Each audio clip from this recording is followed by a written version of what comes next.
حضرت حسن بصری رحمۃ اللہ تعالی علیہ اپنی توبہ کا واقعہ بیان فرماتے ہیں۔ وہ فرماتے ہیں کہ میں امیر کبیر شخص تھا، بہت امیر تھا، اور بصرہ کی گلیوں میں غریبوں کی خدمت کیا کرتا تھا۔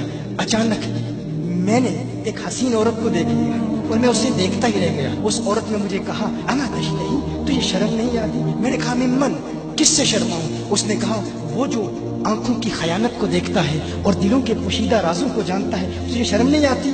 تجھے حیا نہیں آتی؟ کہا اس کا جملہ تو بہت بڑا تھا۔ حسن بصری اپنی توبہ کا واقعہ بیان فرما رہے ہیں۔ فرمایا اس کا جملہ تو بہت بڑا تھا، لیکن وہ اتنی حسین تھی، ایسی خوبصورت تھی، میں پھر بھی مسلسل اسے دیکھتا رہا اور دیکھتا ہی رہ گیا۔ اور پھر آخر اس نے کہا کیوں بار بار مجھے دیکھتا ہے؟ میں نے اس عورت کو کہا کہ تیری آنکھیں اتنی خوبصورت ہیں کہ تیری جھیل جیسی آنکھوں میں ڈوبنے کا جی چاہتا ہے۔ اس عورت نے کہا اچھا تو ایسی بات کرتا ہے، تو یہاں انتظار کر۔ وہ عورت اپنے گھر میں چلی جاتی ہے۔ تھوڑی دیر کے بعد کہا میں انتظار کر رہا تھا۔ تھوڑی دیر کے بعد اس کی خادمہ آتی ہے، اس کے ہاتھ میں ایک تشت ہے اور اس تشت کے اندر اس پر ایک کپڑا ہے۔ کہا میں نے کپڑا اٹھایا تو اس میں اس کی 2 آنکھیں تھیں۔ اس نے اپنی 2 آنکھیں نکال کے اپنی خادمہ کو دے دی کہ اس کی وجہ سے اس کا دل دین سے دور ہوا ہے، مجھے یہ آنکھیں نہیں چاہیے۔ کہا اس پر ایک کاغذ تھا، کاغذ پر لکھا ہوا تھا مجھے ایسی آنکھوں کی ضرورت ہی نہیں جس سے ایک مرد فتنے میں مبتلا ہو جائے۔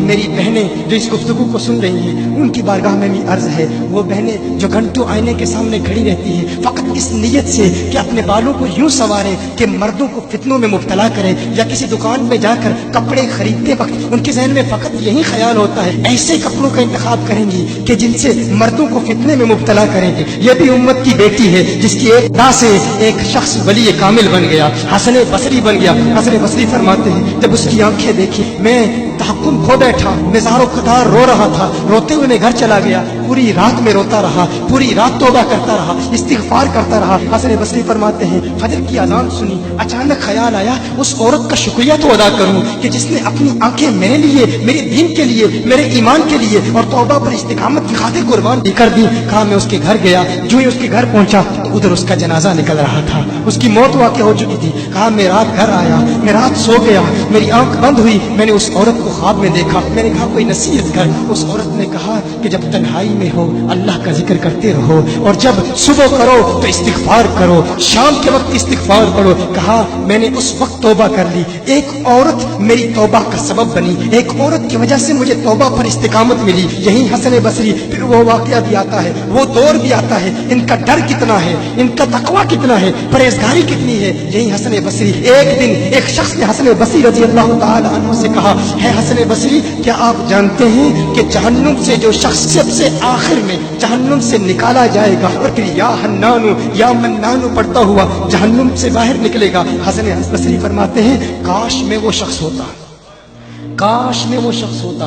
کہا گیا کہ جو جہنم سے سب سے آخر میں نکلے گا، 1000 سال جہنم میں رہے گا، یا حنانو یا منانو بڑھتا ہوا جہنم سے باہر نکلے گا۔ کہا کاش میں شخص ہوتا۔ انہوں نے کہا حضرت آپ کیا فرما رہے ہیں کہ آپ جہنم میں جانا چاہتے ہیں؟ آپ تو بزرگ ہیں، اللہ کے ولی ہیں۔ کہا تم میری بات نہیں سمجھے، وہ جو جہنم سے نکالا جائے گا کم از کم نکلنے کی ضمانت تو ہے، اس سے یہ تو پتا چل رہا ہے کہ ایمان پر موت واقع ہوگی۔ مجھے اپنے ایمان کی ضمانت نہیں ہے، میں نے اس لیے کہا کہ اگر مجھے یہ ضمانت بھی مل جائے کہ میں وہ ہوں تو وہ بھی مجھے قبول ہے، کم از کم ایمان تو سلامت لے کے جاؤں۔ میں کہتا ہوں اللہ فرماتا ہے خوف نہیں ہے، ڈر نہیں ہے، پھر فرماتا ہے یہ ڈرتے بھی ہیں، یہ ڈرتے بھی ہیں، لیکن ان کے ڈر اور ہمارے ڈر میں فرق کیا ہے؟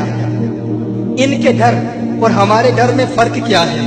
وہ ایک سے ڈرتے ہیں، کسی دوسرے سے نہیں ڈرتے۔ فرق کیا ہے؟ وہ ایک سے ڈرتے ہیں، ایک سے ڈرتے ہیں، کسی دوسرے سے نہیں ڈرتے۔